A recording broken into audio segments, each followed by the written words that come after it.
Greetings, fellow armchair Imagineers. Tiki here.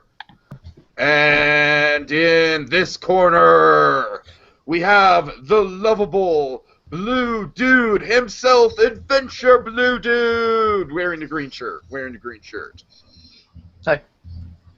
And in this corner, we have a blue dragon. I don't know who's more powerful, a blue dragon or a blue dude. We're going to find out. You know why, guys? Because it's the Battle of the Blues here on Disney Debates Live!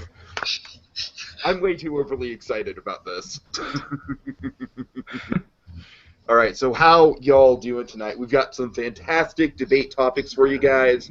We've got some timely stuff. Through the Looking Glass just came out, so we're going to talk about some live-action Disney remake directors. I just saw Through the Looking Glass.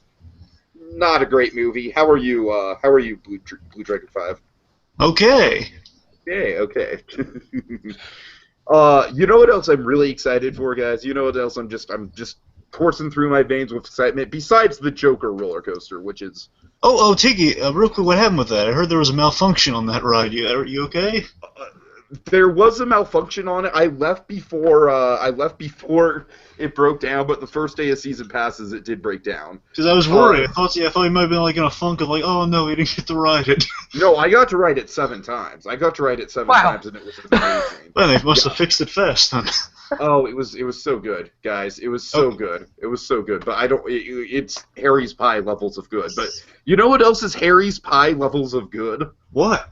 The Movie Machine Podcast! What happens when you take 4 funny people and improv a movie based on a random story generator really fast? This week, guys, episode 14 is called Trouble in Mind, and it's a fortune teller versus fortune teller apocalyptic smackdown starring Chris Hemsworth, Laverne Cox, Amanda Steinberg, Idris Elba, and Sally fucking Fields! Yeah! Can you believe it? We got Jacob Gulliver as the moderator, Kyle Decker as the producer, and a couple of guest stars as the writer and director. It's a fucking extravaganza on the Movie Machine Podcast at hotchocolatemedia.net. All right. Guys, I'm so excited. Let's just dive right into this. I want to flip a coin. I want to flip a fucking Chuck E. Cheese coin. Because it's the only one that I have conveniently lying around at the moment, to see who picks who goes first on this round, and then the winner will pick first off. So we have 5 questions. Just to clarify, if we get into a situation where one of you wins the first 3 rounds, then we kind of get into a speed round thing where we'll do a few speed round questions at the end just to make up for it. If we're in like a 2-2 tie sort of situation going into the 5th round, we'll probably end it at the 5th round. So just to clarify that, I do have some speed round questions on here. Good. Okay, so heads or tails, guys? One of you call it in the air. Heads. Middle. I heard BlueDragonFive first. You got heads, and BlueDragonFive, do you want to go first or second? I'll go second. You'll go second. Okay. Round 1, guys. There's been a lot of speculation about Star Wars Episode 8 footage. There's been a lot of excitement about Rogue One. It gets nearer and nearer. So the first topic we have at hand, who should die in Star Wars Episode 8? Adventure Blue Dude, go ahead. One moment quick. I apologize.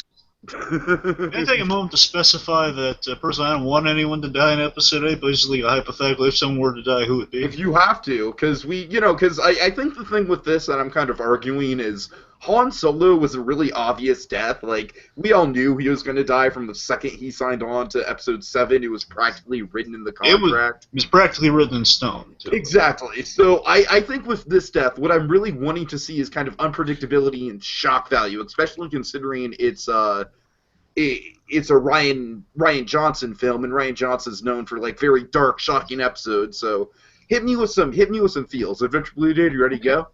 Yes. Okay, go ahead. Webster's dictionary defines death as the action or fact of dying or being killed, or the end of the life of a person or organism. So when you look into that further, death is about endings, but we're in the middle. I don't know where I'm going with this.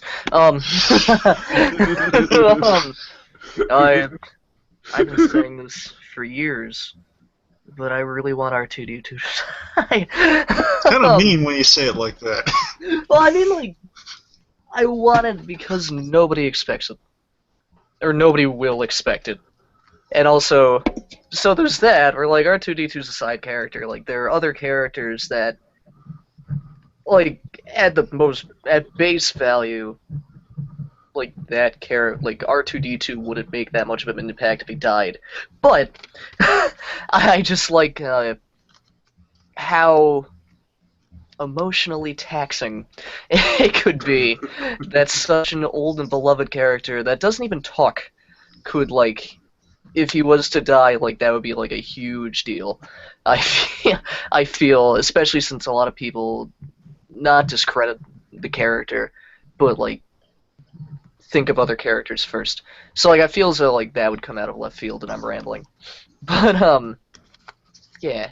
Okay, there you go. R2D2 for your pitch. We'll get into pros and cons of your conversation. We'll have a meaty discussion about that. But first off, BlueDragonFive, what is your pitch? Who should die in Star Wars Episode 8? Okay, here's my pitch. I'm going to throw a little bit of curveball after kind of the main crux of who's going to die here. So, believe me, I considered the big man himself. I considered the big Jedi Knight himself. I considered him, but I figured story-wise we're not going to get his death in this movie. I'll get into why in just a moment. But let me tell you, I think it's going to be Princess, or as she's known now, General Leia. Okay. She'll be our absolute death, but at the same time, if there's going to be a spare death, or someone's going to be back in the next film, Episode 9. C-3PO. Okay. Hit me with your premise here. Here's my premise, and here's like the how. But I don't know exactly all the little facets of how, but here's generally where it's going here and why. So, so I'm figuring that logically Leia would have to die next. Because again, I'm thinking Luke. Because the only reason I was thinking Luke initially is because, all right, let's see. So, like Obi-Wan Kenobi, he trains Luke, and then he gets killed off because he serves no more purpose in the story. And you could have that, but I'm figuring Mark Hamill didn't really get to do that much in the first one. They're going to want to keep him around, and it would. Really? Oh, he had about like 10 seconds of screen time. And he didn't say a single word. So. Spoilers. And he still ate up every second of it. Yes. No, but still, with Luke Skywalker, I figure he's not exactly. You can't just redo Obi-Wan Kenobi, or you are falling in the trap of kind of repeating the trilogy again. So you soon fall into the trap of the whole symmetry thing that George Lucas went crazy with in the prequels. I hear you. So I'm figuring Luke would be kind of like ushering kind of the Jedi age, so he might be around for the next one. But the reason I chose logically Snoke would in his training, it was set up at the end of Force Awakens that Snoke would complete Kylo Ren's training, right? Uh-huh. And to do that, you think logically, okay, we have to wipe out the rest of the light side in this kid and make him fully evil and kind of increase his skill set. And what's the last bit of light and temptation on the side? He killed his father. That was a big, temptation to the light side. Other side, mother. So Snoke's probably he's trained him. He's improved his skills. He's also going to give him a test to test his strength. You're going to break into the rebel base. You're going to kill your mother. And in doing so, just like that. Sorry.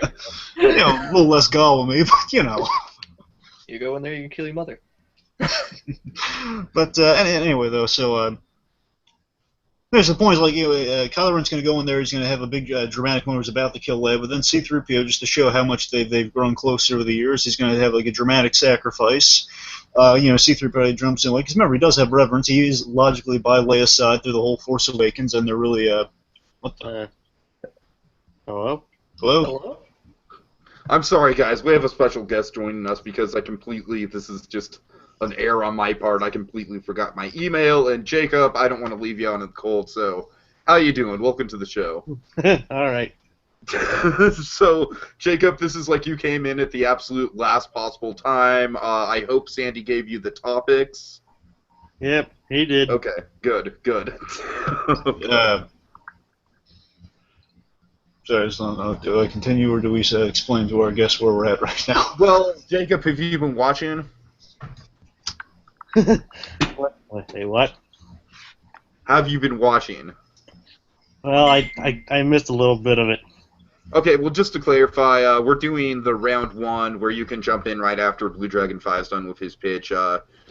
Adventure Blue Dude thinks R2-D2 should die in Star Wars Episode 8. BlueDragonFive is about to get into Princess Leia and C-3PO dying in Star Wars Episode 8, but C-3PO coming back in Episode 9. So that's kind of where we're at.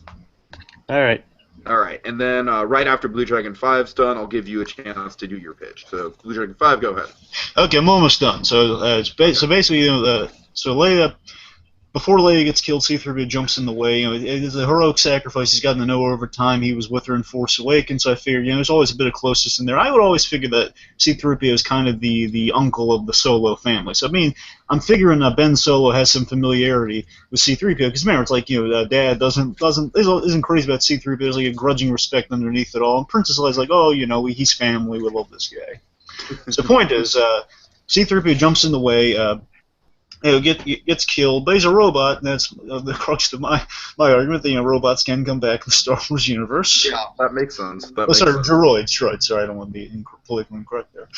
But so importantly, though, so again, C-3PO gets killed, but unfortunately, that's not really going to stop him from killing Leia after that. So then Leia, dramatic death there. So following that with C-3PO, the setup for Episode 9 would be that recognizing C-3PO from his family, again, it's kind of a symbol of this family. We know Kylo Ren likes kind of having trophies of the Darth Vader helmet, and importantly, I would figure that in all the time of getting to know Darth Vader, becoming Darth Vader's ultimate fanboy, he would know that, oh my god, Anakin Skywalker. I don't like Kylo Ren, but we won't get into that. Right? Because we'll gang up on you. Yeah.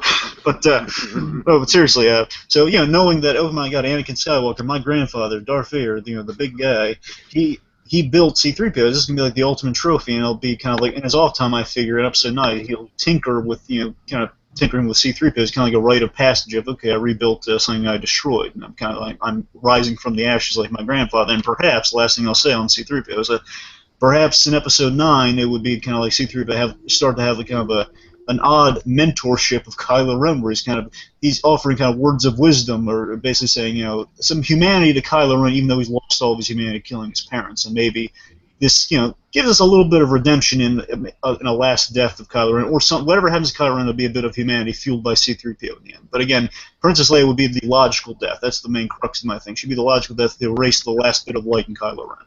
Gotcha. Okay, Jacob, do you have a good pitch for who should die in Episode 8? Well, you guys already kind of stole some of mine. Well, can you think of one on the spot, then?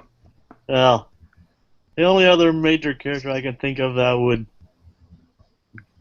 have a death like that would be Chewbacca. Okay, go ahead. Pitch us your Chewbacca death. Well, we don't actually know the history between Ben and Chewbacca, so it might not have that much of an effect between them, but he could...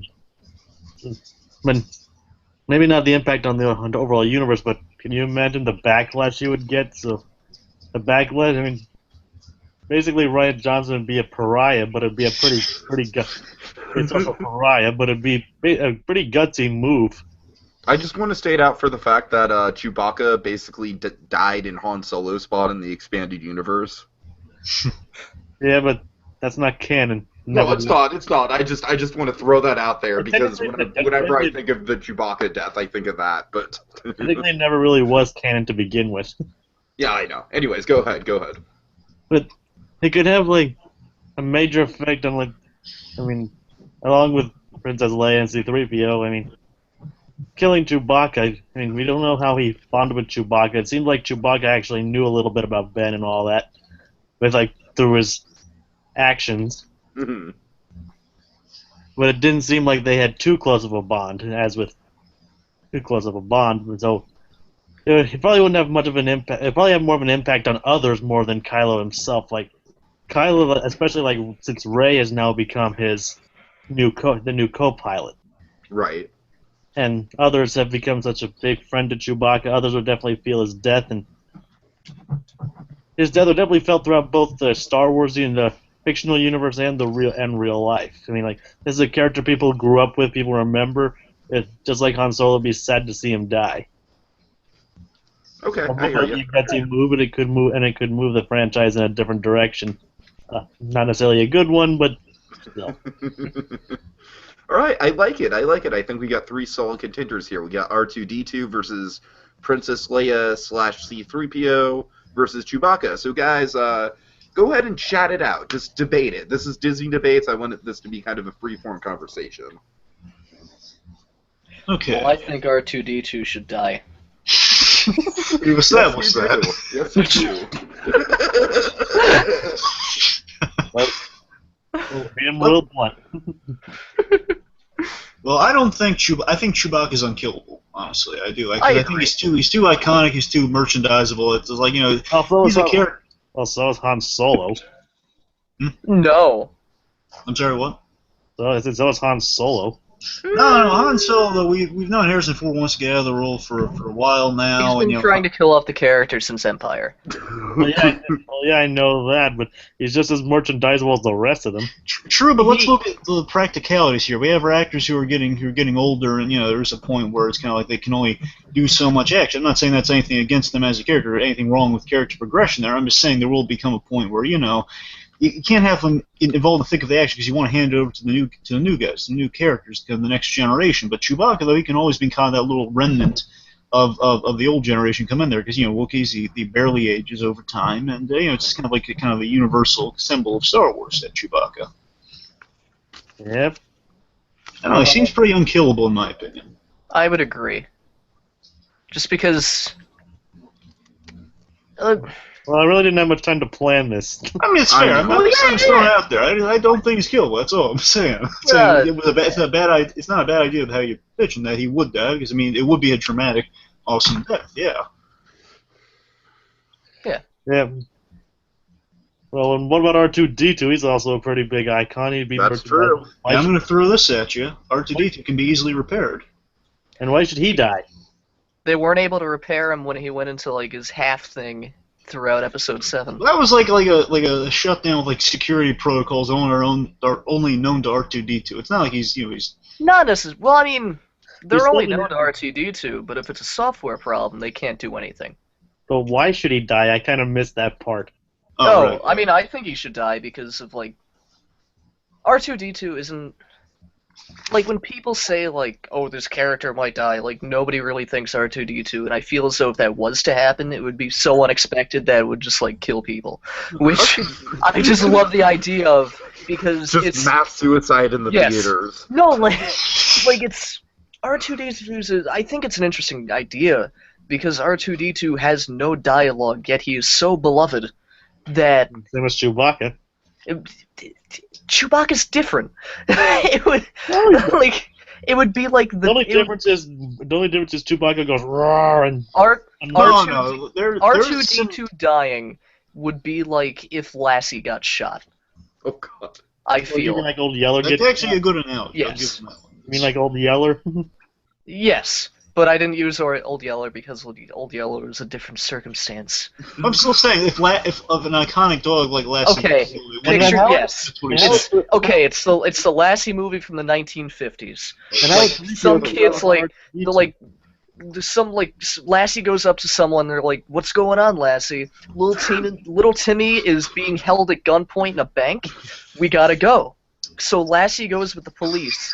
And the robber who has little Timmy held hostage just freaks out and shoots Lassie in the head. Was that really one that would? No. That's the effect it would have. You cited the '50s one. I'm saying oh my God, that'd be a great Lassie reboot. Watch that. Okay, you guys, you got to come back with some shots. Why wouldn't R2-D2 be killed? I'll tell you what. He came with some shots. Okay, I'm saying R2-D2's been through so much. He's been shot many times, and he's come back from that. I'm saying, Well, I'm not saying by gunshot. No, but I'm saying by laser How would you blast. kill R2-D2 where you couldn't bring him back? Like a software thing. Well, technically he did. Here's also this, my retort. He technically did die for a little bit in Episode 4. And then they repaired him. In Episode 4? Yeah, remember he got shot? Oh, the Jawas. When he was shot by the Jawas. Well, he didn't die. He was I thought in at least in one of the movies he got basically destroyed in a dogfight or something. Yeah, I said he was hit in the end of the Death Star fight. And that's what I'm saying. He's been shot in the head multiple times. Yeah, I'm not saying he's gonna get shot and they're just gonna say, well, that's the end. We gotta go bury him. Well, I think the fact that they didn't just... I'll throw this at you. I think there's another very obvious reason they're not going to kill R2D2. They had the perfect opportunity to kill him if they wanted to in Force Awakens. They said it was offline. They could have kept him offline permanently. Said, "Oh, R2D2's batteries are never charged." There was a big hole in that. They wanted to just recharge him, but still, regardless, so it's like, well, they had the perfect opportunity to kill him, so I don't think they're ever going to kill him. You're absolutely right. But the argument isn't if they are going to kill him, it's if they should. So that's ever so slightly irrelevant, I feel. Well, yeah, I'm saying even if they should kill him, they can't kill him because there's the easy excuse that they can bring him back. They can rebuild him. They already should. He's not the... We have the money, we can rebuild him. He's not the $6 million man. Like, $6 million droid. No, like... But in Episode 7, when he's not operating, that shows that is a possibility, where he can be in a state where, like, something is wrong with him and they cannot save him. Yeah, but he's not dead. They just kind of leave him. He's deactivated. Yes. Yeah, he's on power-saving mode. He's deactivated and they can't reactivate him. He's on airplane mode. Yeah. They could just lie and say, "Hey, look, we found Luke." I don't think that's how it works. Well, that's pretty much how it seemed to work in Force Awakens. Like, hey, R2, we found... That is absolutely not how that Someone works. project the thing that we have. Oh boy. We really hope we can find Luke. Okay. Is there anyone who can help us, R2? Can you help? Oh, wait, no, he's a husk right now. No, he's not. Argument against C-3PO and Princess Leia, so shoot some shade that way. I mean, they don't need to genocide the original cast. Yeah. Which is... Wait, you just talked about genociding R2D2. Well, no, that's not genocide, that's murder. I just don't think... I think genocide involves just a lot of murder. Yes, but I don't think that they need to kill another one of the original characters. Like, of the original actors. Yes. Isn't genocide like a mass? Yes. Basically, what the new Death Star did. Yes, genocide is what happened to Alderaan. Yeah. That For was- Alderaan! Yeah. Just wanted to get that out there. I'm sorry, go on. The C-3PO point I'm not going to touch on because, like, it was an interesting idea, but I don't really think it was necessarily conducive to the argument. Man, Or, you guys like, want to throw it in there on the Yeah, no, it's a great idea. I just, yeah. I don't think it's worth mentioning, if not to discredit what you said. Alright, Oh, no, go ahead. You can go. I wasn't even really going to say anything. Well, can I retort, or should I after... Yeah, good, I'll Jake. go. Well, actually, even though a Leia death would probably be next, I mean, I think she might just go, like, something that just bad might happen to her. I don't think she'll necessarily die. I mean, she's too important of a character to kill off. I mean, Han Solo obviously needed to die for the sake of Kylo Ren becoming closer to the dark side. It was more obvious he had more vendetta against him than her. At least that was what was said in Force Awakens. I don't know. Maybe. Well, let me stick up for Leia death here for a moment. I'm going to say there will be a time where she runs the risk of just kind of being kind of dead weight, literally, where she'll have less and less to do. I mean, don't know if she's a general. She serves a point there. She is kind of the Akbar temporarily, but eventually it's going to.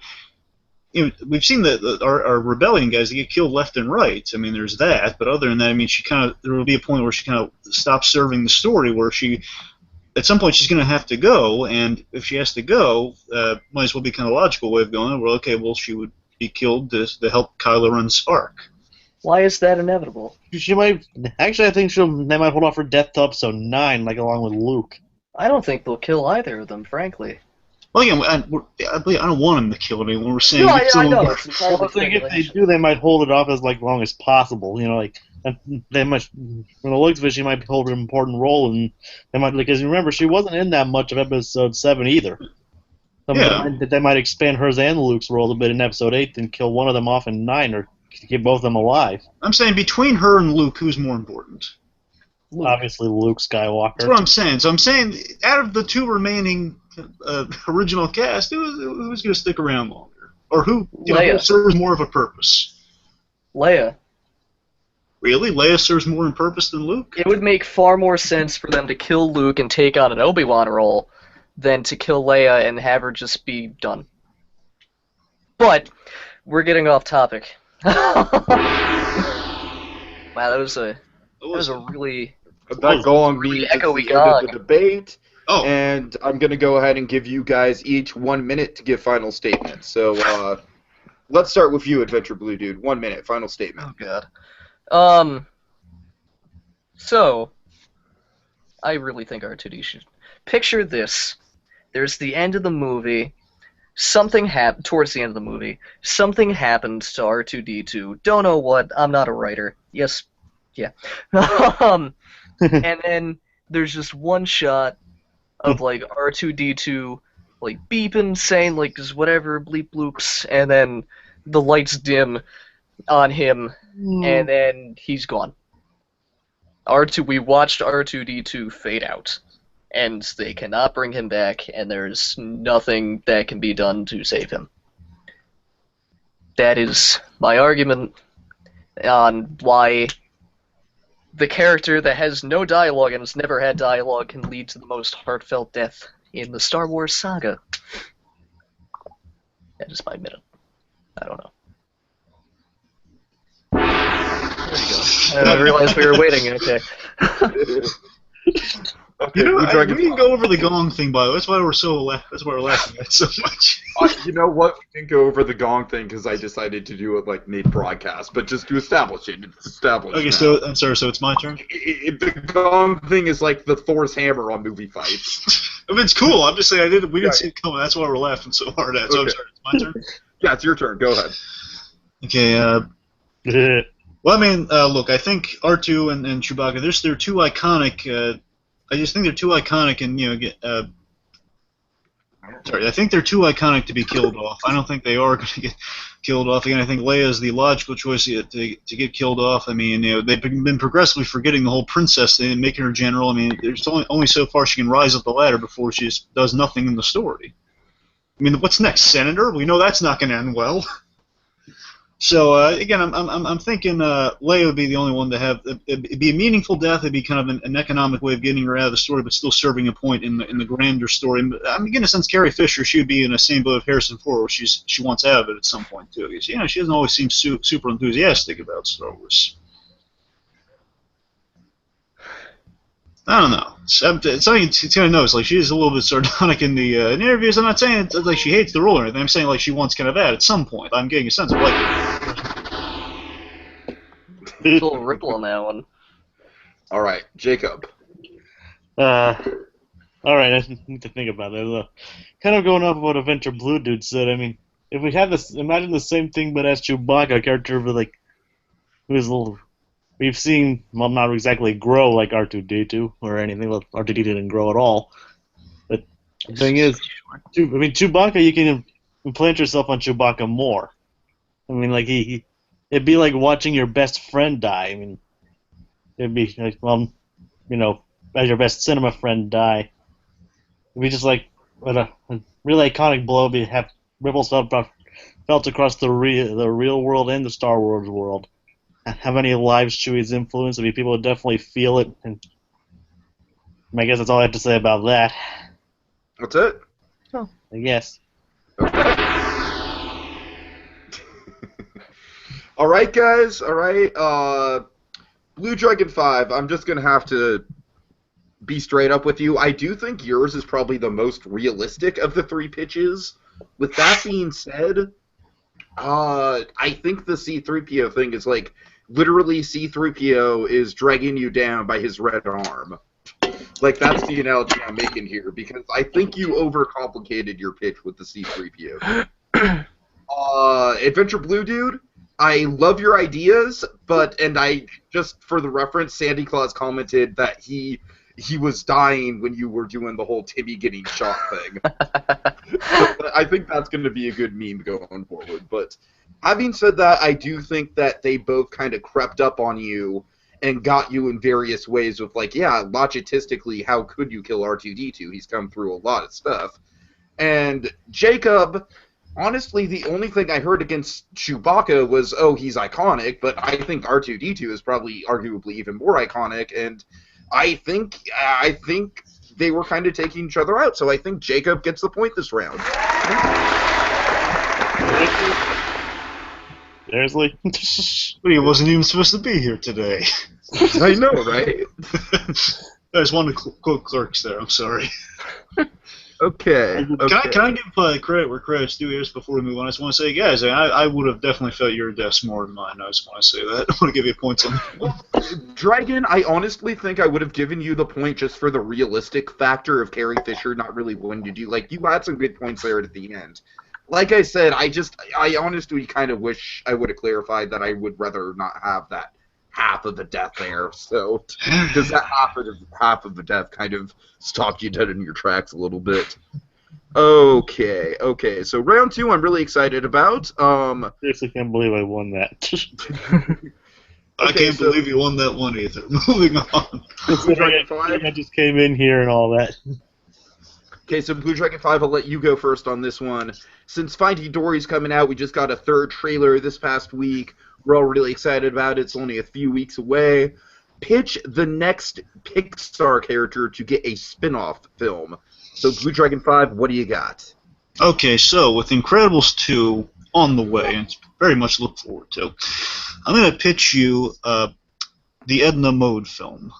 Oh boy. Do you have a title? Unfortunately, no, but something with E in the title. Just E by itself, you know, it's like E the movie, or, you know. Disney Pixar's E. There you go.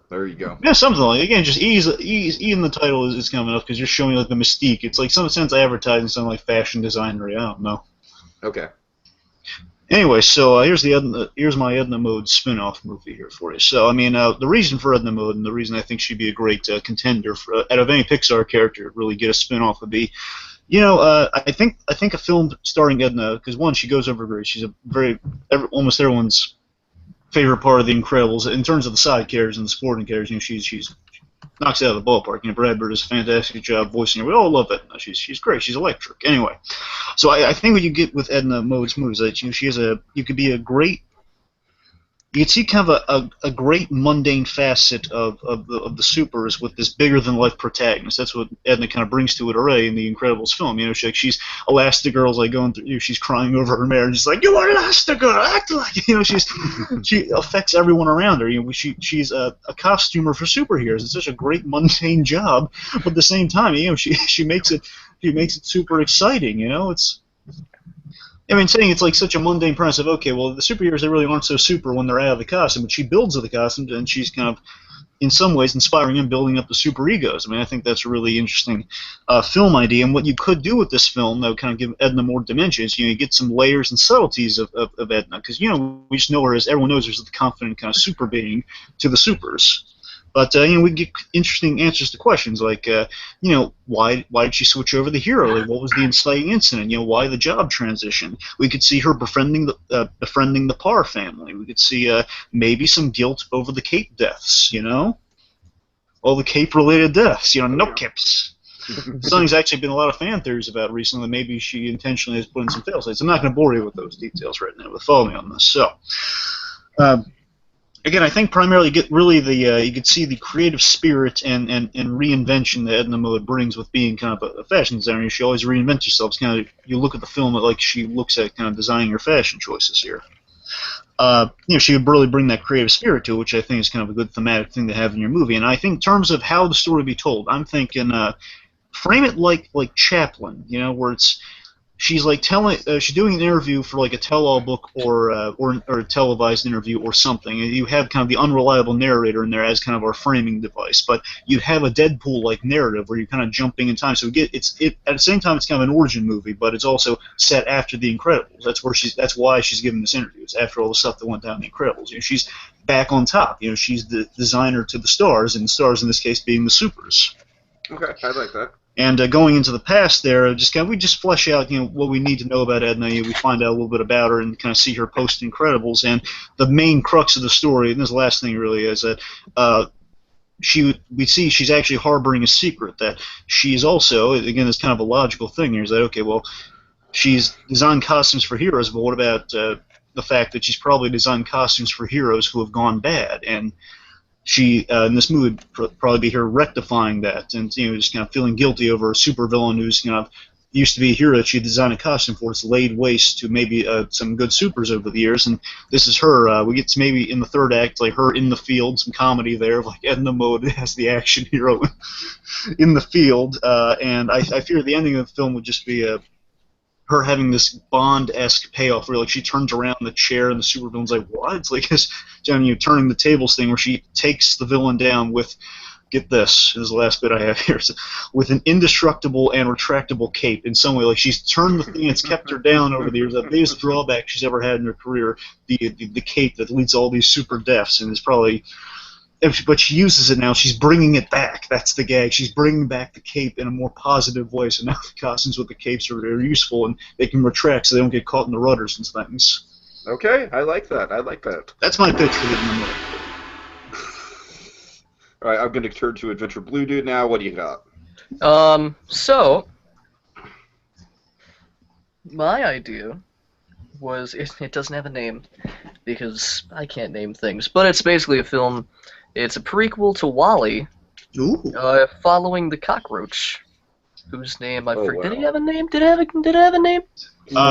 Honestly, I don't. I'll look that up, but go ahead. Please do. I'll So essentially, there's mostly no dialogue because it's the cockroach. But it's basically going to be about the cockroach and its misadventures through Earth. His name is Hal. Oh, It's right! I remember now. So yeah, so it's that then. Okay. It's about him and his misadventures through Earth, following man's exit from the planet. So like, as the movie progresses, we'll see the planet become more and more of a wasteland as like everything blows, like everything goes to shit further after everyone's gone. We could even see as the various other WALL-E units start to stop working, and it'd be a lot about that. And basically, the film would end with Hal meeting the WALL-E from the film, kind of leading in to the movie, the first movie. That is the very basic idea. Okay. Now I will turn to Jacob. What do you got? Well, I actually have another Incredibles character that I was thinking of. All right. Frozone. That was one of Dragon's backups. That was my backup. Go on. What do you got? Okay, I'll go on. You only see a little bit of Frozone and what he can do in this movie. But it seems like they could, and especially considering they have badass Samuel L. Jackson as his voice, they can take him in so many different directions with his character. I mean, like they can show him like more of his backstory, like expand upon his character, his history. I mean, you don't know any of that in the movie. He obviously has a weakness to fire, so maybe his villain could be he could overcome a villain based on fire. So his relationship with Bob and the family. Maybe he could even go bowling a little bit. So, superhero Big Lebowski. When's this set? It could probably be said like before the events of The Incredibles, or even after the events of The Incredibles, like like kind of like a standalone movie, just featuring Frozone, but like featuring cameos from Bob and all that. Maybe even see what his home life is like with Honey. Look for a super suit. Actually, her name might have been Honey because Mrs. Parr, the last of her, she says, "And how's Honey?" I think that might actually be her name. Yeah, I'm gonna fact check that. That's why I just called her Honey. I'm sorry, I said Honey. Yeah, I assume it was like, "Honey, where's my super suit?" As in like dear or sweetheart or something like that. But no, it's actually Honey. Yeah, so it could feature a villain like based on firing him overcoming that. Yeah, it's Honey. It's definitely Honey. That's cool. I forgot about that. You can actually see what she's like out, besides her voice. See what his home life is like, and maybe a little bit in the future, how they met. Kind of like an NVIDIA Res thing, maybe. And the last thing I'll end up with a pun, it'd be really cool. Okay. That's a good argument.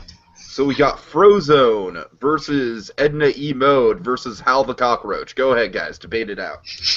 Hal the Cockroach. Sorry, that's awesome. Okay. I feel as though Edna is way too flat to hold a movie. Over a cockroach. Yes. That has been flattened.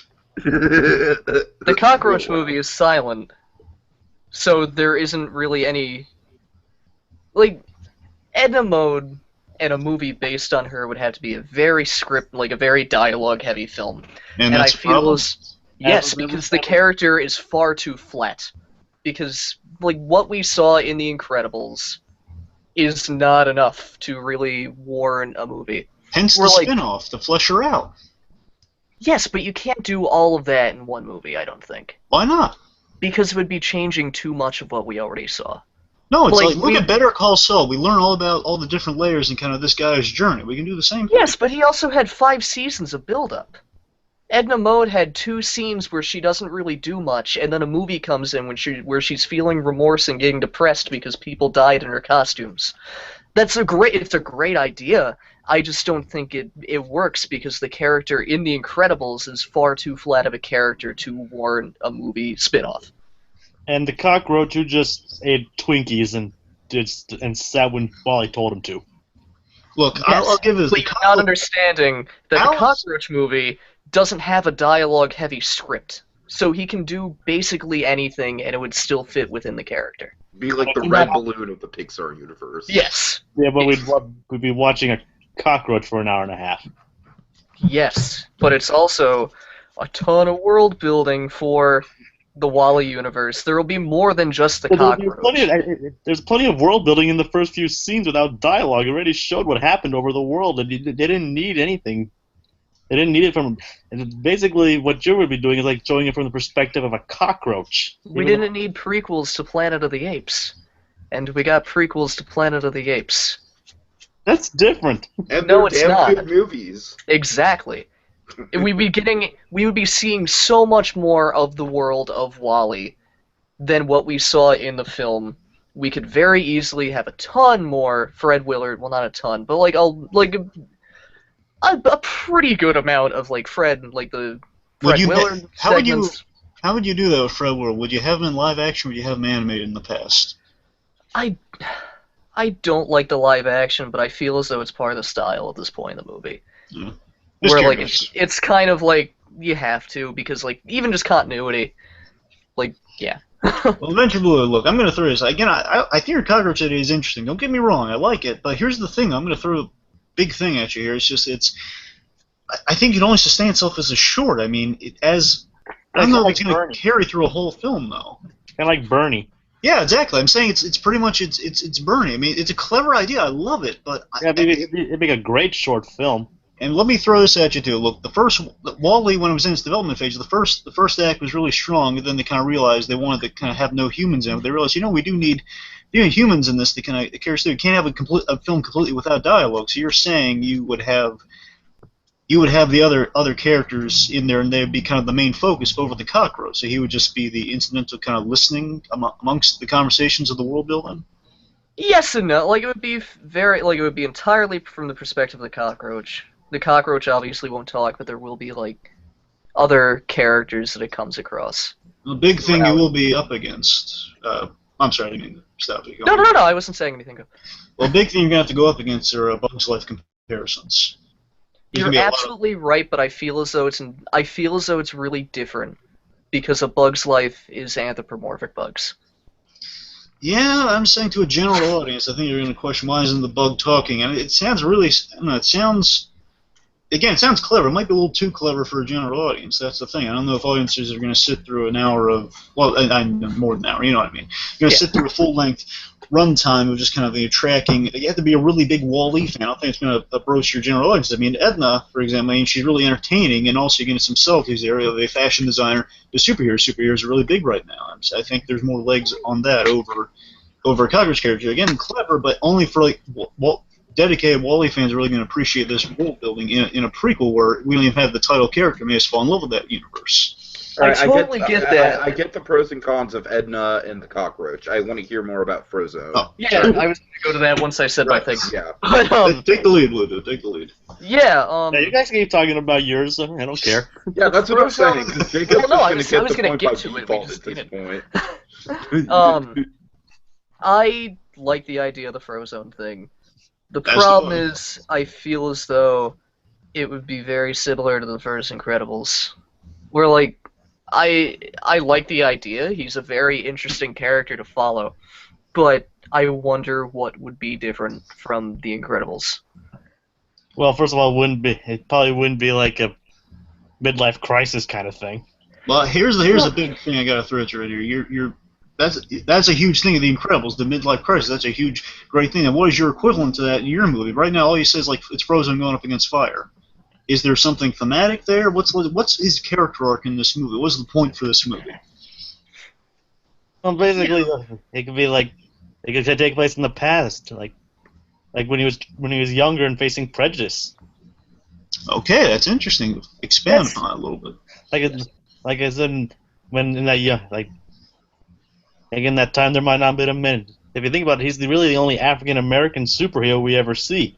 There could have been some discrepancy there. Okay. Mm-hmm. Like some people might not have agreed with that.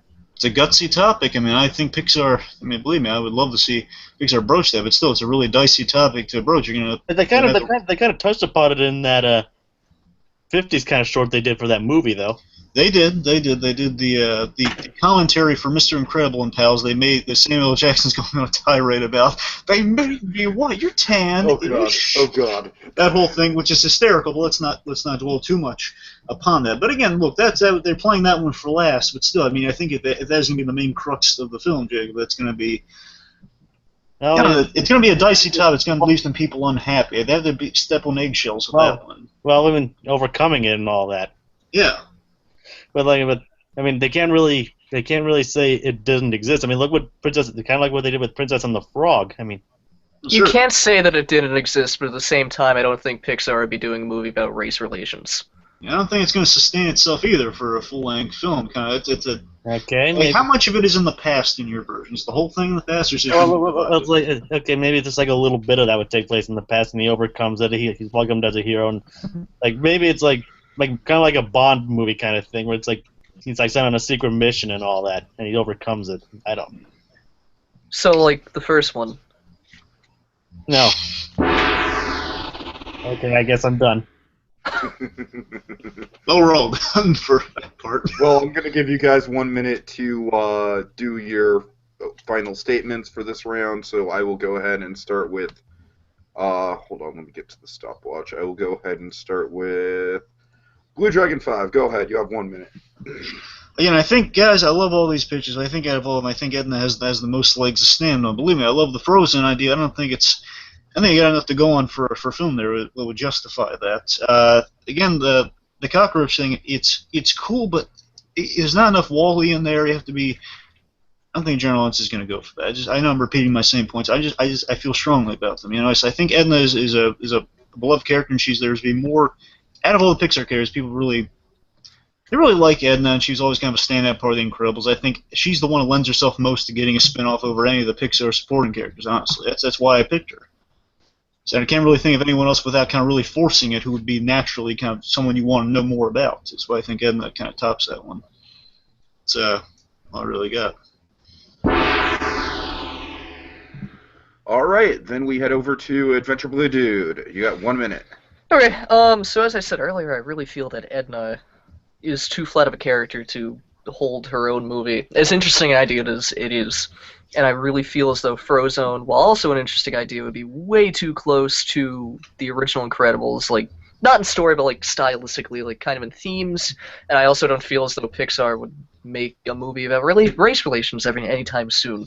My idea, Maybe though I not. totally understand what you guys are saying and like where you're coming from, I feel as though it could be really interesting because it would really build the world of the films. There would be Wallies because he will come in at the end, and we'll also very extensively see like the other model Wallies while they were still operating. Like we'd basically see everything that set up the first movie. So there will be a lot more characters aside from the cockroach, but it will be from the point of view of Hal. So that's my theory, yeah. Okay, and Jacob, you got 1 minute. Go. Alright, well, you guys both have very interesting ideas for potential spin-off, but Edna Mode was only in 2 scenes. You can't expect much from her. I mean, I don't know if she'd ever feel guilt. Well, she probably would feel guilt about the unnecessary deaths, but I don't know if she'd ever try to rectify that. I think she kind of did by going, no capes. So that kind of throws that plot out the window. The cockroach one I think would work better as a short, not a feature film. I mean, like it could show how lonely he is in this world, and that could be a potential good story. I mean, that would work very well for a short film, and still do the world building like you said. I just think Frozone, out of the ones discussed here, has the most potential. Maybe not for the way I presented it, especially not with the rural race thing, but still has the most potential to tell interesting side stories of the Incredibles universe, show more of that world instead of just aside from the. Okay, guys. This one I think was pretty clear cut for me. I think that Frozone, both of you kind of. I think Jacob, they made a really good point that I was kind of thinking it as well, that it really there wouldn't be a whole lot separating it from The Incredibles, whereas in Edna's case, since she is a cape designer or a suit designer and not necessarily a hero herself, I think there's more story to go off of. And Adventure Blue Dude, I love the ambition. Having said that, I just can't see it. I think it would make a perfect sure. I cannot see it as a film. I don't think there's enough. You know that I feel like Wall-E has kind of like a weak cast of supporting characters to begin with, so I just can't see enough material there for a feature-length film. So I think Dragon's pitch is overall very much the most well-rounded, the most feasible. So he gets the point. Finally, the first point I've ever won. Are you serious? Well, I may. It's either this is the first one. I may have only got one in all the Disney debates we've had. Oh, God. If not, then this is my first one. Okay, guys, so now we're going to turn to something that's a bit experimental. Here I have basically what I consider to be most of the Disney animated classics that have not been announced as remakes yet. Now, I'm going to draw the names. What I want you guys to do is come up with a director and tell me why that director would be a good choice for your particular film. Jacob, since you're kind of last minute on this, I'll let you go. You go last again, but I'll draw yours first just so you can get to prepare. Your film that you will be fighting for is. Oh boy. The Sword and the Stone. Oh. Darn it. That was one of my good ones. Okay. Oh my god, I forgot I wrote that. Adventure Blue Dude, you'll be going first in this round. Hooray! So, your film. Tiki, which one you using? What? Which jar is that? It's the Breaking Bad jar. I knew it! Sorry, go on. So your Adventure Blue Dude's movie is Snow White. The original Snow White. Oh, I don't like that one. Did I get a redraw? It's like Vegas, we're rolling Jacob dice. And BlueDragonFive allow it. Jacob and BlueDragonFive, do you both allow that? Allow what? A redraw? What do you think, Jake? Should we give him a redraw? I mean, if he doesn't like it, I guess he could try. I mean, what do you think? I don't know. I mean, then we get a redraw too if we don't like ours. So that's absolutely true. If Adventure Blue Dude gets a redraw, then you guys are both entitled to a redraw. If you want a redraw, you go with Sword in the Stone. I'm fine with Sword in the Stone. I think I already picked out a pretty decent director for it. Okay. Well, let's. All right, Adventure Blue. I'll give you. Thank you. I thank you for allowing me to be a bitch. Because I'll admit to it, my Snow White didn't really work. I didn't have a good one for Snow White either. Go on. Yeah. Okay. I think I have a decent one for Sword in the Stone. Oh, this is really interesting. Okay. The Rescuers Down Under. Let's do it. Let's do it. What did I write for that? Oh my god, why did I... Okay. God, I just got shit ones both sides. I actually had I have a really good one. If we have time, folks, at the end, we're going to list off what we got here. I had an okay one, I guess. Do you want to read I had a good director lined up for that one. No, you get one retry. You get one retry. I don't know. Blue Dragon 5? Are you good with Lady and the Tramp? I would like to retry, please. Okay. God, all these are awful. Am I the only one who got it okay? Honestly, Yes! that's kind of the point. That's kind of the point. Okay, this is the one you have to go with. Blue Dragon Alright, 5. what do we got? What do we got? Oh god. Okay, Hunchback of Notre Dame. Yes! Ah, fuck. Yes! Fuck this. Perfect. Okay. This is Okay, ass. you know what? Adventure Blue Dude, I'm gonna let you go last just because you got the hardest one, so I'll give you some time to think. Thank you. No, I have it. We can go. Okay, well, then sure, go. Oh, in the future, we should what's your also pitch? we should allow trades in the future. By the way, Do any of you want to trade? No, I'm set. I'm set too. I'm just saying in the future because I think we're all set with what we got now. I don't Okay. bet I've shattered. I'll try with mine. All right, Adventure Blue Dude, your pitch for the Rescuers Down Under. Who should I will direct? be doing The Rescuers Down Under, directed by Hoyt Yateman, who, for Okay. those of you who don't know, was the person who directed G-Force. G-Force. Yep, people. Okay. Oh god. Oh no.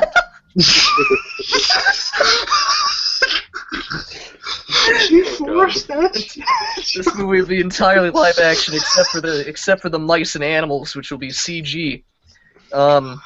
We come upon the main characters, who will be voiced by Tracy Morgan was in this movie. I'm sorry. No, we just need to specify the directors and why they're directing. Yeah, Hoyt Yateman. He'll be the best because G-Force was probably one of the best movies about gerbils and other animals of that sort I've ever seen. And I feel as though he's found a niche that he should really stay in and really hone. And I feel as though we could have an Oscar-worthy movie. This could be the next Pirates of the Caribbean. Honestly. Have you ever directed anything since that movie? I can find out, but Go ahead. I'm inclined to say no because he doesn't have a Wikipedia article. Oh, Not a good sign. So yeah, that's The Rescuers, directed by Okay. Hoyt Yateman, produced by Jerry Bruckheimer. Okay, hold on. How do you even spell Good that? I producer. need to write Good that down. producer. Hoyt Yeat man. Yate Man. Yes. Okay. Yuki's also playing the role of fact checker tonight. Yes, I am. Yes, I am. I wish I had someone else for it. Maybe I should have asked D Squared to do that. He probably would have been good at it. Yeah. I miss you, D Squared. Anyway, so Blue Dragon 5, what do you got for your lucky draw of the Hunchback of Notre Dame? You son Are of you a ready for this? Hey, I gave you a second. No, I know. It's like getting $1 on the Price is Right wheel. Then again, Okay. that benefited me also, so maybe you shouldn't be thanking me. Go ahead. Go ahead. Okay, I got a good one for this one. My director for Hunchback of Notre Dame, Guillermo del Toro. That was mine as well. Oh, good choice. Yeah, I picked Guillermo del Toro because at first I had another director in mind. If we have time, I'll get into who I originally. I'll tell you now. I originally was thinking Scorsese Okay. for Hunchback of Notre Dame, but I went with del Toro because we know del Toro knows the monster love story better than the back of anyone's hand. He does. We've Hellboy being the prime example of that. He has talent for that. He loves kind of the outsider story. We've had various sightings of this. I've heard him expound upon the commentaries for Hellboy how much he truly kind of loves getting inside those stories. He knows how to play kind of the romance element. We know he can really go stylistic with the production design. When we go into the Hellboy films, we see the production. That's my main familiarity. I know he's done like Pan's Labyrinth and he's done Pacific Rim, but the point is we know the guy's got credentials. But with that said, though, I think he's got he would be able to kind of bring us to Paris. We'd have some really cool visuals in there with Frollo doing the Hellfire number. Or and even if the numbers aren't there, we know he'd be able to really well incorporate that fire scene, just kind of Frollo being kind of seduced essentially by fire, like the use of fire, regardless.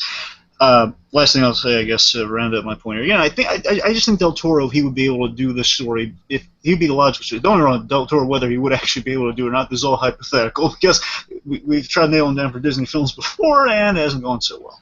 Don't get me started on that. No, but seriously, like, Del Toro, he knows how to kind of tell this Quasimodo story because he's been telling it for so many movies at this point. Okay. And Jacob, what is your pitch for The Sword and the Stone? Well, this might be a bit of a stretch, but if you hear what I have in mind for it, Peter Jackson. Nice. Peter Jackson, okay. That's good. I mean, like, the film is obviously a more comedic take on Arthurian legend, but they could incorporate some of this like stylism, some of the elements from that movie, but bring it more to an epic scale, but that would still be like kind of like what they did with the Jungle Book, like make it more faithful to some of the Arthurian legends, like make like King Arthur still a young boy, but like coming of age, but more like a darker kind of tale with like the fantasy elements, like he did with Lord of the Rings. Mm-hmm. Like it's clear that he can handle like big budget spectaculars like that, and he could very well turn Sword of the Stone into a sweeping Arthurian legend epic, but still and probably still have the time for levity like he did with Lord of the Rings, and it's sort of like he did with the traditional Disney movie. Granted, it's not Sword of the Stone isn't the most prolific film even from Walt's life, but it's still one of the... They're remaking Pete's Dragon. Anything's on the table at this point. I keep forgetting about that one.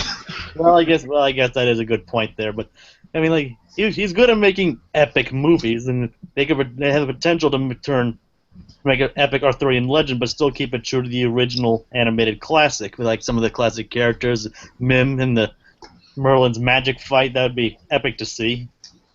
They can make it both dramatic and comedic. He's perfectly capable of doing that. I think Peter Jackson would be a pretty good role for a director in there.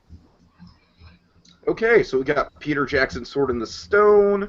We've got Guillermo del Toro, Hunchback of Notre Dame, and we've got Hoyt Yateman's Rescuers Down Under. So Right, we do. go ahead, guys. Go ahead. Do I even have to say G-Force? Because that's just not understood instantly. I kind of feel like Adventure Blue Dude just forfeited his point in this round. No, I didn't. No, this is... Okay, I've started a scenario. It's yours to lose, then. It's yours to lose. Wow. No, I've started a scenario. You're sitting... It's 2021. You're sitting in a theater with your child, watching Pirates of the Caribbean 13. Pirates of the Caribbean 13. Here comes Somalia, and the trailers come up. Lights dim. Suddenly comes into view a Jerry Bruckheimer production. A Hoyt Yateman opus. I like that so far. And so then far, so good. You just see Aborigines. Aborigines. They're like, what could this be? And then an albatross comes by. But what's that on the back of the albatross? Mice. There's 2 mice. And like as the albatross comes, there's like a swipe cut, and it says the Rescuers Down Under. And you're like, I gotta see this now. So, picture that. I also, while we were waiting, I wrote a short synopsis. So, Wouldn't they have to remake the original Rescuers first? Well, no, not necessarily. The film stand alone. So I the think the film Rescuers revolves. Down Under stands up much better than the original Rescuers does. Yeah. So I'd like to first say that the film revolves around a special team of trained secret agent animals equipped with advanced tools that allows the mammalian members to talk that is to the humans. premise of the original stories. Yes. That is the premise. Yes. So wait, Rescuers Aid guys, Societies. Let him speak. Let him speak. guys, you gotta hear me. You gotta hear me the fuck out. What do you got? The primary field team consists of guinea pigs.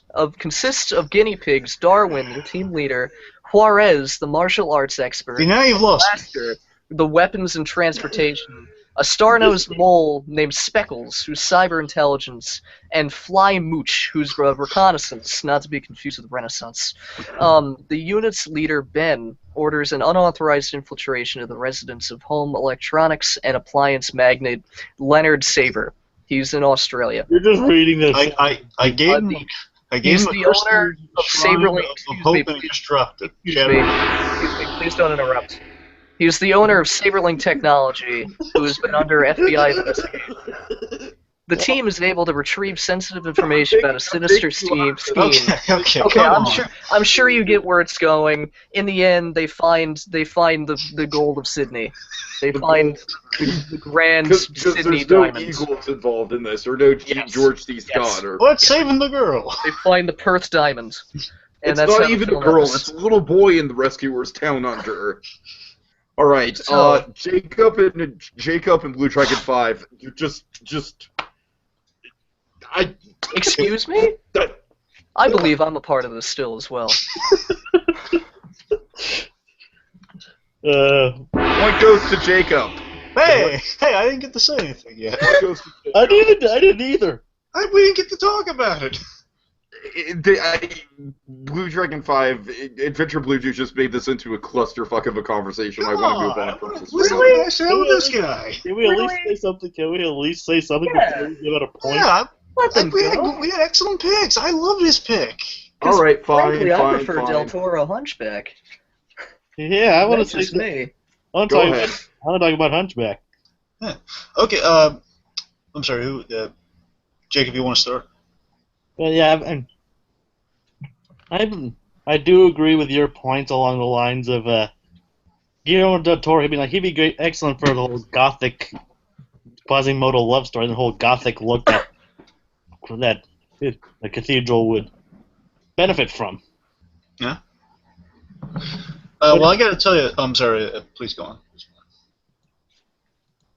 I mean, I don't know. I mean, there's not a lot of negatives to go along with it. I mean, it just might not be. And he actually is working with Disney on Haunted Mansion, so they probably wouldn't be too far off, actually. Well, we know he's had experience conferring with the animation studios because he's helped DreamWorks a lot in recent years. His additions have been really beneficial to the stories there. And again, you're right, he has been in talks with Disney before, so I mean, he would be kind of on the radar. But I love your Jacob. I love your idea. I love all that. But I do sense one issue. I think it's just eating away at me with Peter Jackson. The only reason I wouldn't pick Peter Jackson myself for that is because you know what? I just think, like you said in your argument there, he has like what we see with Lord of the Rings. He's great with like the big scales and everything. But I think Sword and Stone is such a small scale movie with the Arthurian thing. It's really a small story. A kid pulls a sword from a stone. I mean, don't get me wrong, excellent director to do that, but I think he might be a little overqualified. That's my one gripe with it. You know? Better be overqualified than underqualified. I mean, you're right. Again, I'm saying again, it's perfect. It's perfect casting your point. But again, that's what I'm saying. It's like maybe it could get lost, and like we've seen what Zack Snyder's done recently. So I'm just saying there might be a little bit of fear of someone going a little overboard with having too much clout. Perhaps it's not a fear. It's a concern.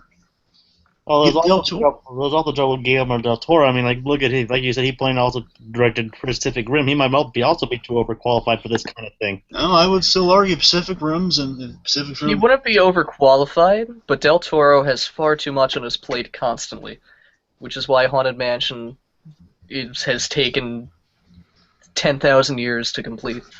That's fair, but we know Del Toro is really kind of a real story guy when it boils down to it. We know he's worked with a lower budget, and Hellboy 2 is made a lower budget. In my opinion, is superior to the original. He can work within confines of limited resources or a smaller scale story, which two, he realized, one, there's some big ideas, and two, he kind of scaled it to kind of the core points of the story, what you really need to deliver on the emotional through line, just kind of keep it simple. Was anyone arguing budget problems? No. Well, no, he's... Sorry, I didn't mean that sound far more asshole than I meant to. But, No, I was just putting it out there that no, you're right, but at the same time, he does have budget problems. When he does things, they tend to go over. But it's irrelevant, like, yeah. I feel. Okay. I mean, I still think Del Toro is definitely got to bring Hunchback to screen, as well as I do. Again, I think Peter Jackson is also an excellent choice for that. Again, I just think he's used to bigger, kind of like a bigger, wide-spreading scope than just kind of the small kid learn from a mentor and pulling the sword from the stone. No, I totally agree with you. Not that he can't do it, just to be saying there's a risk involved there. But you're right, there is a risk involved with Del Toro with with kind of him a bunch of stuff on his plate. But again, this hypothetically, we're just if he had the time, he would be able to commit to a project. But then again, we're kind of splitting hairs at this point. I summarize. I could at least see him writing it. Yeah. Sorry? I said I could at least see him writing it. I could see him directing as well. I know Del Toro really oversees the scripts and the story. Again, he's a really good story man. It boils down to it. So he'd be overseeing that aspect. And again, I think he brings some really great bits of kind of like not that we needed more humanity with that story, but I'm saying like he can kind of show us some stuff we haven't seen with the Hunchback. He can really just kind of flesh out like little again, like kind of communicate the story in ways we haven't seen before, of like other like little subtleties of being really excised by society. That we've seen Quasimodo be lonely, and also I think he'd do a better job with the gargoyles. Look, I like the gargoyles, but the third act they really shouldn't have interacted with anything. I think he might be able to go like a little more psychological with the gargoyles than like we would have liked. I was going to say it could absolutely play off like insanity stuff. Yeah. You mean like in the play? Is it like in the play that they did? Well, yeah, again, that was in the movie. That was the intention too. Is that it's supposed to be in his head, but then the third act they have him help in the battle. That's the problem. Regardless, Jacob, I need to hear a little bit more about why it shouldn't be Del Toro for Hunchback. Why should it not be? Yeah. Well, it might be. Well, I can't say too dark because Disney actually has gone to some pretty dark areas in the past. And I can't really use the whole too busy on his play move, but it just seems like he's been known to respect other people's visions before, but he might try to turn it into something that it isn't. It might not be recognizable anymore. Who knows? That could be a good thing. Yeah. And he might make it loose. I mean, like the recent things they've done, they've tried keeping the original charm of the charm of the original, but while adding new things to make it fresh and interesting. It looks like he might, from the looks of things, he might just take it completely away from the source of the original movie. I mean, yeah. That is, I just want to argue quickly, not to get this further off track, that it is absolutely not what Del Toro would do. Yeah, I'm just trying to think of what he'd do. I'm trying to think of something that could work. Well, I mean, I don't mean to, like, fight for this as well, but Hunchback of Notre Dame is, like, very operatic. It's a very operatic book. It's a very operatic show. It's a very operatic Disney movie. Yeah, and I feel as though that is why Del Toro would shine with that. Because it's so over the top. It's so gothic. Yeah. It'd go work. He'd work with it. But honestly, the real question is Hoyt Yateman overqualified to work on? I looked it up. Hoyt Yateman has only directed G-Force and nothing else. He's 61 fucking years old, and I don't understand that. What do you mean you don't understand that? He was in his mid-50s when Jerry Bruckheimer said, "Hey, do you want to direct this movie about talking animals?" Well, look, just but it's okay. You don't him. understand the twist. They're secret agents. It was and he's like, yeah, fucking hey, let's do it. Turned him into. See, his next movie he could be the next George Miller. We don't know. Yeah. Okay. Alright, what now? Okay, I don't think there's. Wow. Okay. So I'm with this. So who has the point now? It's probably me. Well, I'm gonna give you guys final statements. Adventure BlueDude, just for entertainment purposes, go. Yeah, I would like one, thank you. Oh, you want me to go? Okay. Yeah. Hoyt Yateman had a dream.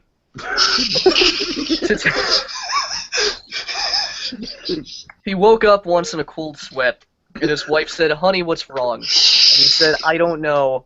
It might have been the pasta, but I just really want to make a film about talking animals in Australia." And she said, "Honey, they already did that in the 90s. It's called The Rescuers Down Under."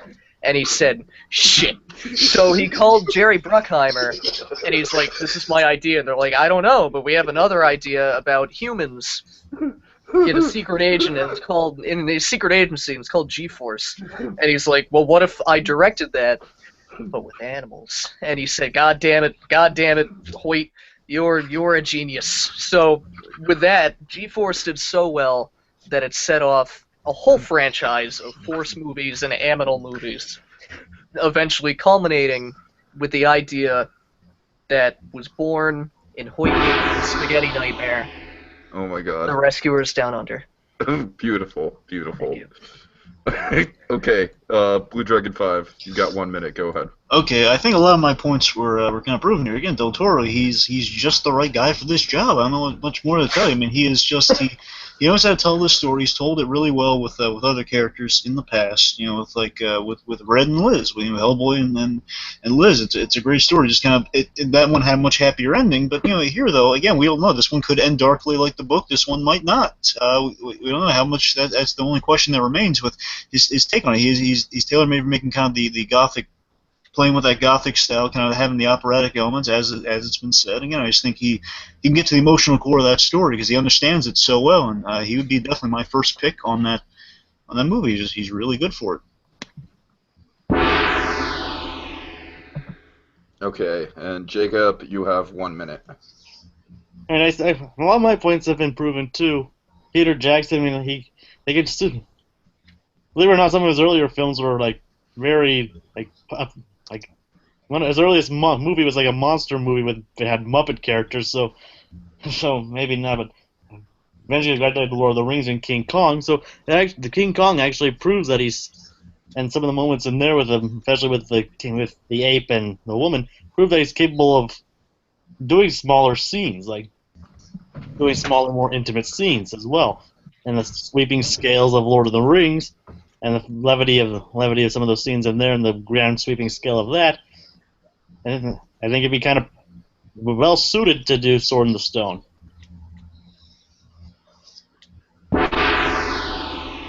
So, Judge, what's the ruling? Well, I'm glad you guys stopped me because in debating, like my whole thing with Peter Jackson versus Guillermo del Toro is I feel like after The Hobbit, Peter Jackson is a man who's like looking for work and no one wants to give him work. So in Guillermo del Toro, it's totally the other way around.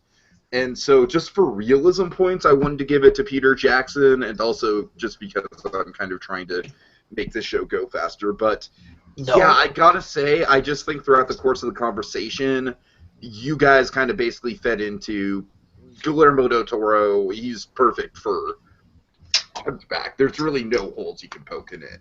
So I'm going to have to give it to BlueDragonFive.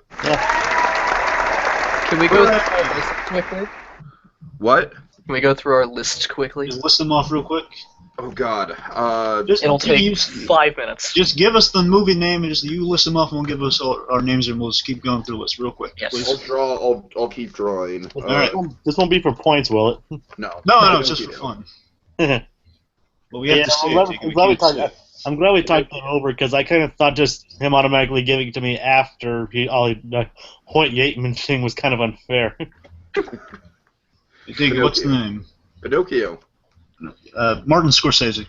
I had Wes Anderson. I'm trying to think of what would be a good one for that. Lilo and Stitch. Pete Docter. I had J.J. Abrams. Oh, I like both of those. Okay. Yeah. Aladdin. Joss Whedon.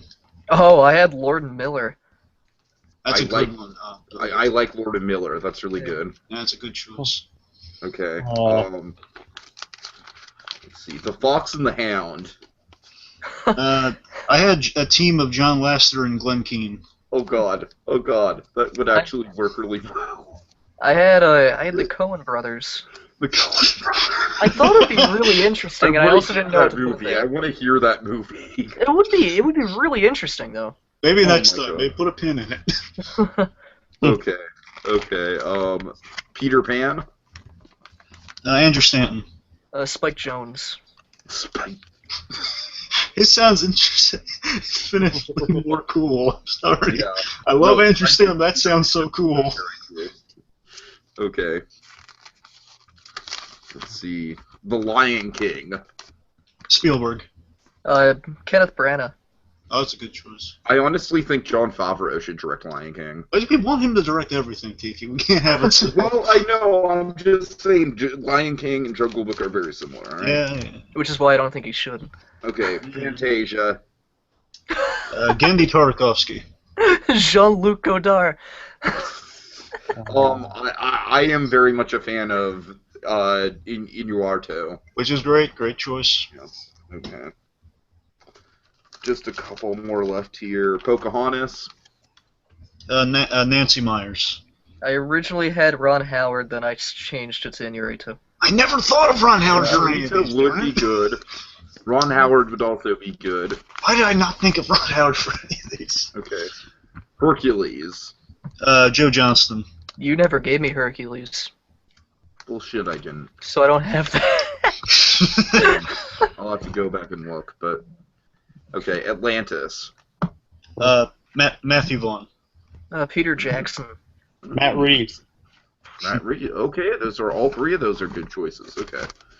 All right, guys, we have to kind of try and scale back this conversation because we're running really low on time. All right, Black Cauldron, I had Sam Raimi. Lady and Tramp, I had Bob Peterson. Sword and Stone, I had Christopher Nolan. Black Cauldron, I had Gilliam. Sword and the Stone, I had Rob Reiner. Tarzan, I had Zemeckis. Okay. Lady and the Tramp, I didn't know what to do, so I wrote down Wes Anderson again. Snow White, I had Tim Burton. Yeah. I had Snow White, I had Kevin Lyman. The guy that did Enchanted, and I had, I think I got one more left. Rescuers Down Under, I had Rian Johnson. Oh, okay. I had Brad Bird at first for Rescuers Down Under. Oh, that sounds awesome. That's what I you gave up. Yeah, that's what I didn't have That's what you should have gone with. Well, I haven't seen Rescuers Down Under in like 15 years. Yeah, but Brad freaking Bird would have won you the thing. Well, which Yeah, would he you would've. rather? Which would you rather, Brad Bird or Hoyt Yateman? I've heard. Seriously? We'll agree to disagree. Oh, and Tarzan, I had Mark Andrews for Tarzan. Hi. I know. Okay, guys, I we're didn't running have- really that's low all- on that's all time I here. Literally every other one would have been a good choice except Rescuers. Alright, next round. I never had a chance to make a list. Okay, really quick. 4D theme park experience for Disney because 3D's getting to be the norm nowadays. We're doing things like smell-o-vision and the moving seats and everything. It's becoming more and more like a theme park. So what can Disney do to up the ante in the 4D theme park experience? Jacob, I'm going to let you take this first. I didn't exactly get clear instructions for this one. Do you have any ideas at all? Like how about virtual reality? No, I mean like what IP?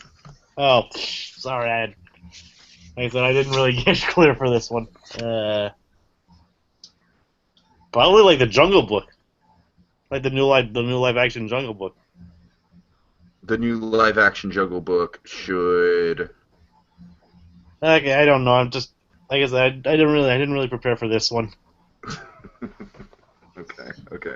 Okay. So the new live action Jungle Book should get an in-theater 4D experience. Okay. I mean, okay. Fair enough. BlueDragonFive. Okay, I'm gonna try to breeze through this as quickly as I can. Okay. Please. Okay, so mine's more of a show, but it also has the things that are going on while you're sitting in your seat. It's not really moving you, but everything around you. It's like basically mine's a cross between It's Tough to Be a Bug meets Muppet Fish in 3D. So it's not moving in the seats, but everything's around you happening. Okay, so here's the concept. It's for Ant-Man, by the way. It's important to mention. It's the Ant-Man version of Tough to Be a Bug, essentially. So this is probably in Tomorrowland somewhere. Would be my approximation. Concept is it's Scott Lang's idea to promote the newly rebuilt and not evil PIM Technologies building. Basically, it'd be a little demonstration of the Ant-Man suit and the shrinking tech. Would be Ants 101 for the kids, and also a shrinking tech demonstration for the adults. it's we see really our endearing Scott Lang attempting a kind of a Captain America PSA meets an Iron Man Tony Stark kind of a Stark Expo thing going on there. So the Q is like kind of a Back to the Future style kind of Future Institute promos with like Hope and Hank Pym and see kind of some 80s Ant-Man clips we saw from the movie. Stanley gets a cameo in there. We get kind of like a life story biography sort of thing going on the Q. Anyway, so we get inside. Again, it's very much like Muppet Vision with kind of the Q in there. You're waiting and you're seeing stuff while you're waiting. Anyway, so you get in there. You take your seats. Here's how it's done, by the way. So we have an actor in an Ant-Man suit with pre-recorded lines from Paul Rudd playing. Again, you don't see his face, so you hear Paul Rudd is coming from a mic or something. Luis is off screen. He's speaking to you. He's kind of like the commentator. He provides some comedy as kind of the MC. We also have Hank. So the Ant-Man dude he was going here and there, and he was like, and he was like, yeah, I know the super fine chick, right? All right.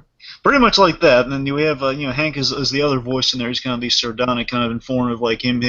Louis makes a gag, and then Hank comes in saying, "No, actually, this is how it works." Something like that.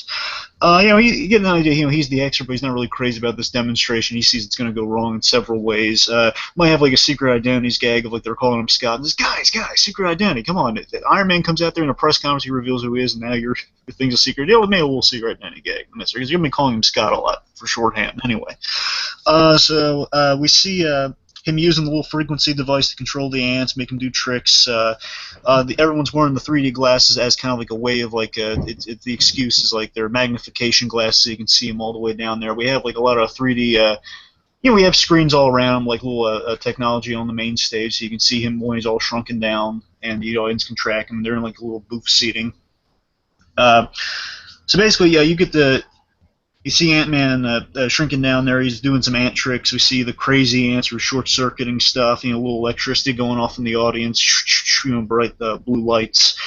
We have fire ants charades. Like the fish from Nemo. They're making all sorts of charades like Captain America shield, Spider-Man, little gags like that. Just Scott demonstrating from down there. Again, that's pre-recorded footage, so our actors like disappears in the darkness or something for a while. We see him then demonstrates the new shrinking audience chamber, which is using the pin particle. So now the audience shrinks down with him. So now he's full size stepping out there. We get some animatronics. We have like animatronic ants coming out from the wings of like the bullet ants, who's kind of huge. Like it's like lion taming with giant black ants. We see him throwing the size-changing disc for like items that are on the audience. Some of them are on video screen. Some of them are actually practical things. They're becoming big. They're becoming small. Gags like that. We see him mount the carpenter ant, which is Anthony II. Like a giant, like an animatronic thing. He just kind of saddles up like a horse that kind of comes out from behind him from the darkness. He's mounting on it. Maybe lifts him up a little bit, but it's on like a little, not wires, but it's like a little metal thing in the back you don't see.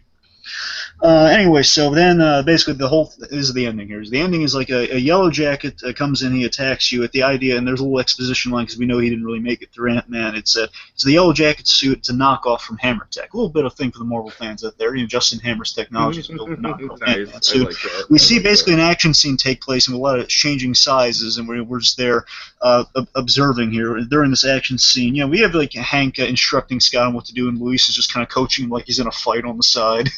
Yeah, he was going to go, Scotty, get it! All that sort of thing going on. We see ant attacks on screen, like him sicking the ants on them. We see the battle's taken from full size to the microscope, the ant size when they're flying through there. He's riding on Anthony. Pretty much he's riding on Anthony. The whole thing you're seeing, like the shots from Yellow Jacket are going off to the side again, blue beams of light like hitting it, little sparks going off, like the Muppet Vision, where you have like holes going in the walls and the screen and stuff. Okay. Eventually he stops him, and here's how he stops him. This is the end of the ride here. He stops him by. We see Yellow Jacket's kind of gloating to the audience, like, PIM Technologies, I'm going to take it all, or something like that. And our small Ant-Man on screen, like the kids can go like, hey, look, it's Ant-Man, he's sneaking up behind him, or something, whatever. And we see Ant-Man, he grabs a Mickey Mouse, a plush Mickey Mouse, and he uses the large disc on it to trap our bad guy. So giant giant Mickey Mouse entraps him on the ground. Then we have, then Scott saying, he basically plays it off of like, well, it was a little unexpected, but we had a good time, right? We have the demonstrations over, and he makes a gay, I'll see you in the gift shop, kid. Scott Lang suggested a gift shop to hang him in PIM Technologies, and then Luis is like ushering people. And remember, folks, if you want to tell your friends about this, that sort of thing. He tells them to get out. You get to buy this. It doesn't actually shrink or anything, but it should be good merchandise for souvenirs and stuff. Yeah, he ushers them out. That's the idea. He ushers the exits on the left and right side, that sort of thing. That's the attraction. And tomorrow. All right, AdventureBlueDude, we're going woefully over schedule on this thing, so. Well, I might be able to. Got? I might be able to quicken it up because I honestly wasn't able to think of anything for this. And I mean, I should have been able to, but I just didn't end up having the time. BlueDragonFive gets the point! I didn't even get to defend mine or anything. I was going to change mine, too. But did you like it? Yes. Honestly, just because BlueDragonFive had by far the most detail. Jacob, I'm sorry, unfortunate circumstances, but we need to speed up things, and... I was going to go with Star Wars. Star Wars. He said Jungle Book. I changed it. No. You can't change it once you pick it. All I already have Star Wars. But I Yeah, didn't. that's kind of true, too. We didn't even get to defend ours. Sorry. Well, I'm sorry, I need to speed up this. We don't have time. Okay. So, so, we revisit this one some other time or something? He's already Yes, won we can. 3, so he's basically won the game. No, but we have a speed round. All Alright, so... Okay, so Jacob, you have 1 point, so you are in the speed round. BlueDragonFive has 3 points. I'm I going to better give be in you. the speed round. You are not going to be in the speed round. You, god damn it. You are not going to be in the speed round. You are going to be our moderator for the speed round. Fine. We got one category left. Don't worry, we just keep jumping to the speed round. We're going to jump into the speed round. We'll do the video game thing some other time. Alright. Okay, speed I think the video game thing would take an ass ton of time to do. Probably. Alright. So, okay, so guys, first speed round question. Jacob, you want me to explain how this works? Alright, I think I have an idea. Okay, well, basically, I'm going to give you a question, and then you guys say whatever answer pops into your head first. First person I hear gets that answer, and the other person gets the other answer. So, all right, you guys ready? Yep. Okay, cast a live-action Ursula. Oh, I forgot about that one. Can I say mine? No. Damn. This is I only have my default. I don't know what else to think of.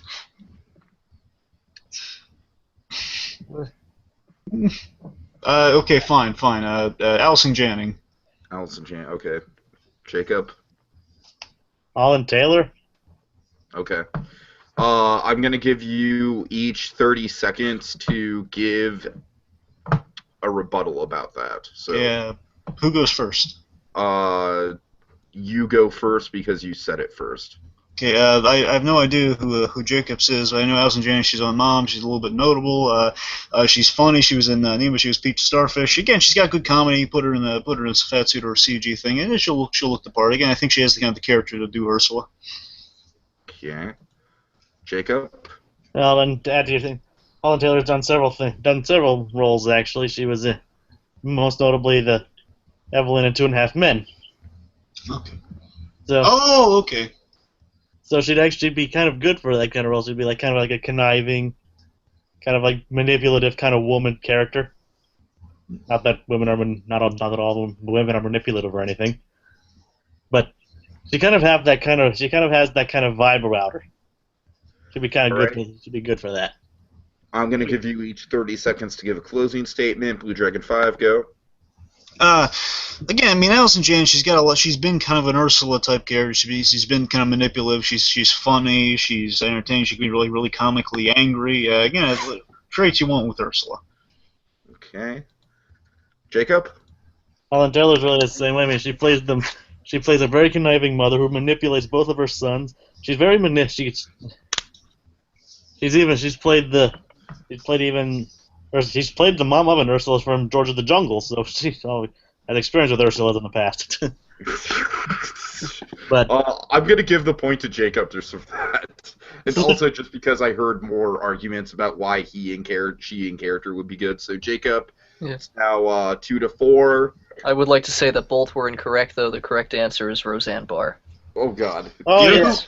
you know who my default was, Diggy? I didn't go with What? Vera Farmiga. Oh God, of course. Wait, isn't it 2-3? What? No, I had 3, and now you had 2. Wait, he said 2-4. Diggy, who got the point? Was it me or? Oh no, I'm sorry. It is 2-4. You're right. It is 2-4. You mean 2-3? So you're saying 4 again? 2 to Diggy. 3. I had 4 I'm sorry, points. it's 2 to Okay, 3. It's fine. Just go. Okay. Next one. These two movies are in the bargain bin. Which one do you pick up? Chicken Little or Planes, Fire and Rescue? Chicken Little. I've Okay. never seen Planes. Well, you have to defend it. It has Dean anyways. Cook. That should help you. Blue Dragon 5. Okay, Chicken Little, severely flawed film, absolutely. But I mean, look, Chicken Little has an okay voice cast. It was Disney's first attempt at a CG film, and the ending with Adam West is pretty cool. Okay. Got a Jacob. great voice cast. Planes, I've never seen either of them. This is kind of cramming out on my part, but I guess the whole concept of a Cars Expanded Universe by Disney is kind of an interesting idea, and putting out fires with is interesting. Okay. I'm going to give you all a final statement. Blue Dragon 5, go ahead. Let's give the point to Blue Dragon. I don't mind. Okay. It's got dots. I can't really defend. Planes. I've never Dane watched Cook. them, and I never really will. So just give it a point to Blue Dragon already. Okay. Okay, so the score is now 4-2. Yep. Let me see here. Best Star Wars droid. Wait. C-3PO. Jacob? Wait, hold on. Is this just in Star Wars when you say Yeah, droid? Star Wars. Best Star Okay, Wars specifically droid. Star Wars. Making Yeah. sure. He Okay, did. I know. I said specifically Star Wars. I heard you say. I didn't hear the Star Wars. I heard the droid. I'm sorry. No, I said Star Wars. C-3PO. I'm sticking. Okay. Jacob? I guess I'll go with R2-D2. I knew Okay, this was gonna happen. C-3PO versus RP. Okay, Blue Dragon 5? Okay, C-3PO. He's charming. He's neurotic. You know, we've known for a long time. He speaks for R2-D2. I mean, we literally heard more from this guy, and he's fun. Okay. Because Jacob? Because of C-3PO, we know a lot about R2-D2, and has his personality. Like, he apparently has a very dirty mouth. Like, how dare you say that? And R2-D2 has been very helpful throughout the universe. And pilots have been able to hack into systems, overall being a lot more help overall than C-3PO has. Okay. Final statements? I mean, look, while we need a good straight man with our comedian. R2-D2 is the comedian. The kid just like little beeping sounds. And you see, C-3PO brings a lot of the comedy. He's a standard. You know, it's like you recognize C-3PO as Star Wars, and you recognize it's the hoity-toity kind of butler-esque guy. We love this guy, C-3PO. He's on the right. Han Solo's always I don't like you. And then Luke Skywalker always has a soft spot for C-3PO. So why shouldn't we? Okay. Jacob? Oh, look. All C-3PO does is complain and tell people the odds. Some people they'll never tell me the odds. He doesn't really serve much of a story purpose per se, except in he's actually served more of a story purpose. He actually doesn't really serve one at all, other than escorting R2-D2 and being a comic relief. R2-D2 actually serves purpose. Yeah, what do you think, Blue Dude? I'm kind of leaning towards R2-D2 here. I'm leaning towards C-3PO only because the R2-D2 argument was started out by arguing for C-3PO. I'm going to go ahead and give it to Jacob and make the score 4-3, I believe. Boy. I would also Okay. like to briefly say that the correct answer is IG-88. I was hoping someone would pick him. Sorry, I was. IG-88 the bounty hunter one. Yes. Yeah, you're right. Yeah, I was sorry. I was trying to think of a droid from the Clone Wars, but I couldn't remember any of them. Or the mouse droid. Okay. Oh, Or the yeah, Gonk gosh, droid. Oh, the Gonk droid. Wait, is the guy droid the trash can or no? Yes. Yeah. Oh, I yeah. was trying to think of some droids from the Clone Wars. But I know who I should have picked. Darn it. who? Should have picked BB-8. Let's go. We gotta go next one. What's the next one? Alright, Okay, what's the next one. Another bargain bin one, but two slightly better movies. These two relatively decent Disney sequels are in the bargain bin. Which one do you pick up? An extremely goofy movie or Krunk's New Groove? Extremely goofy movie. Jacob, okay, so Jacob's got Krunk's New Groove. Dragon, what do you got? Okay, extremely goofy movie. You know, it's a fun, heartwarming father-son story. It's continuing the best father-son story we've ever seen in one of the Disney direct-to-video animated films. I'm sorry, yes, one of the Disney films we have gotten. And again, it's going to college. It's advancing our character arcs. It's Max and Goofy again at some of their finest comedy, continuing what we've seen before. And it's a good kind of a kid leaving the nest and father dealing with that story. So a good father-son dynamic you have in that. Okay, Jacob, you're arguing for Krunk's New Groove. Oh boy. Okay, let me see. I actually like Krunk's New Groove, but I also like it. It is also a father and son story, but kind of similar. It's also similar, not similar in that, but it's a different kind of father and son story. It's him seeking the approval. It's basically the reversal of Goofy. It's him seeking the approval of his father. Mm-hmm. And Kronk's various steps to achieve his dreams of getting a thumbs up from his poppy. It's like ends up being a fun ride. Okay. Final statements? I think Extremely Goofy movie is a little stronger in comparison to Krunk. Again, I think Goofy movie, Extremely Goofy movie. You know, it's got some great animation. It's got fantastic animation of the skateboarding and of Goofy dancing and all sorts of stuff. Again, it's putting Goofy in a fun location, in a fun, very relatable situation, but still through the vein of an 80s comedy, which again is just great reference to that. So it's back to school with Goofy, pretty much, but it's awesome. Okay, Jacob? Well, Kronk's New Groove also kind of continues the style of the Emperor's New Groove, plays some of its strengths and some of its actually brings in a lot of its weaknesses as well. But it also has some interesting concepts to it, like giving Kronk seeing what makes Kronk tick. It also has a pretty neat Yzma song, which we neglected from the very first movie, so that was actually a really cool treat to see. Okay, I personally like Kronk's New Groove a little bit more, but based on the arguments, I'm going to have to go with BlueDragonFive, which means BlueDragonFive wins! For once! Yay! I mean, it's kind of hard to argue Kronk versus Goofy. No, like I said, I do prefer... I think, Jacob, you kind of said that. I think if you would have gone more with the argument of Krunk's New Groove playing to the original strengths, talked about, like, stuff that I love about that movie, like Kuzco showing up and breaking the fourth wall, stuff like that. Yeah. But you did admit that it also played to some of the weaknesses. I thought that was kind of a killer part of your argument there. I've also been up for like 26 hours. Oh, geez.